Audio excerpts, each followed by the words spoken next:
Hi everybody, Peter Schiff again. It is Tuesday, August 25th, 2009. Well, today we got the news that it is official. Barack Obama is re-nominating Ben Bernanke for another term as chairman of the Federal Reserve. Now, of course, he needs to be reconfirmed by the Senate. Now, one of the biggest problems with this nomination, to me, is all the praise that is being lauded on Ben Bernanke by President Obama, by Congress, by Wall Street, by the media, for what a great job he's done, that he saved us from depression.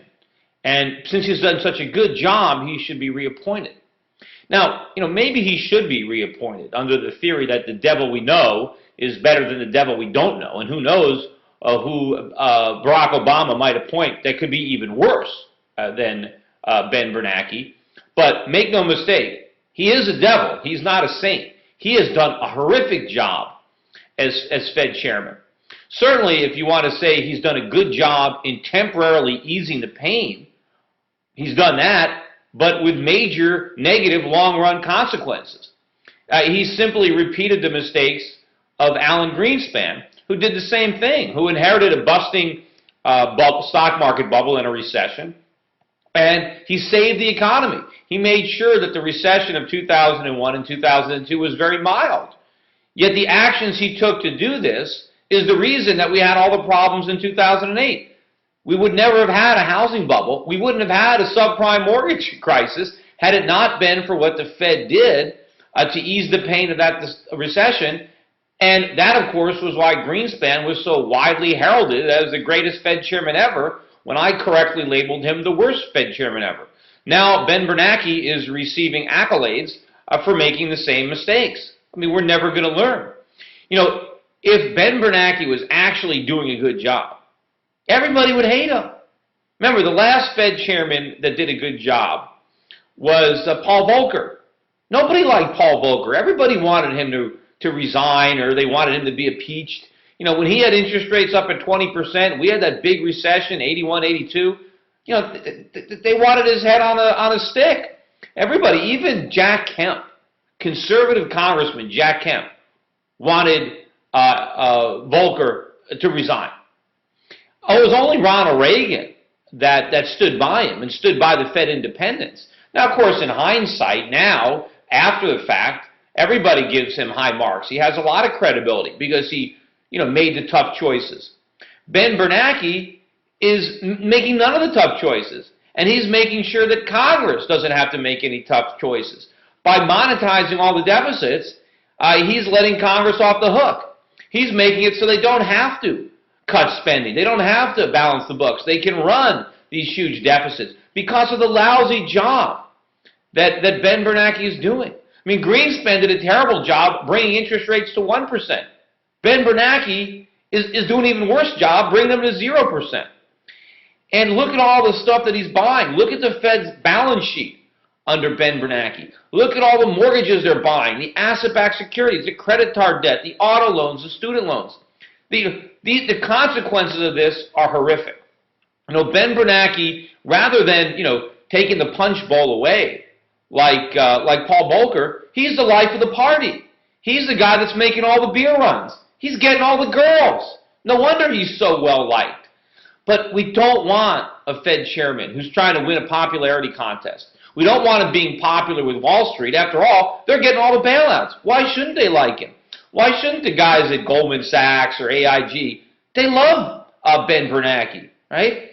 And why shouldn't the politicians like him? He's letting them off the hook. But average Americans are going to come to despise him.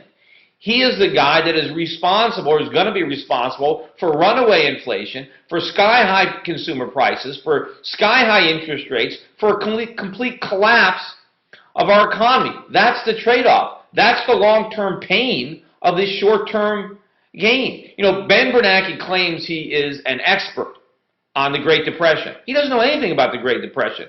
If he was a student of mine, I'd give him an F in the Depression. Now, one thing he said is he wants to make sure there's no Great Depression on his watch. And maybe that will happen. Maybe if his watch is short enough, there won't be. It'll be on his predecessor's watch, or at least that's when we'll try to finally figure out that we're in the middle of a Great Depression. But anyway, in a perfect world, he would not be renominated. He's done a horrific job. We need a real central banker who has some courage, who has some integrity, who actually understands the free market, who understands the causes and the consequences of both the Great Depression and the current bubble, boom and bust.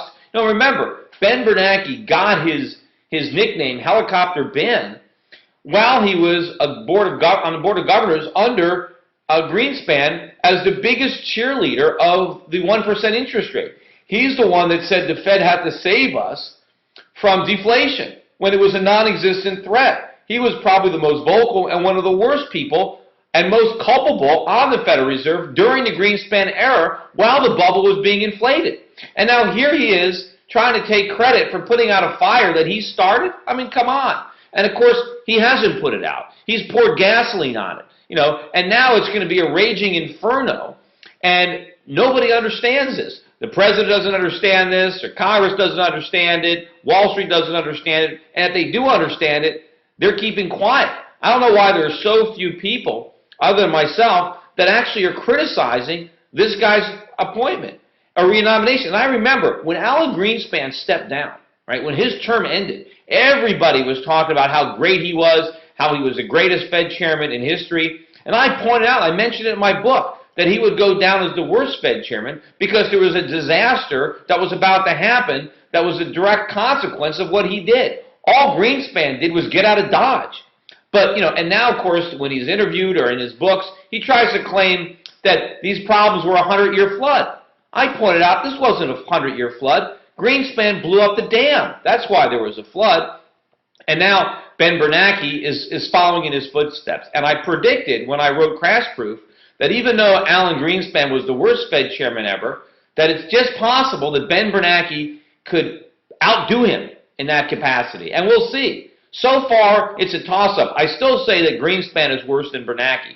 But if he gets confirmed to another term, who knows? Maybe Bernanke's title is in jeopardy. Greenspan's title is in jeopardy. He might just be surpassed for the award of worst Fed chairman ever because it might end up going to Ben Bernanke. That's it for today. So long, everyone.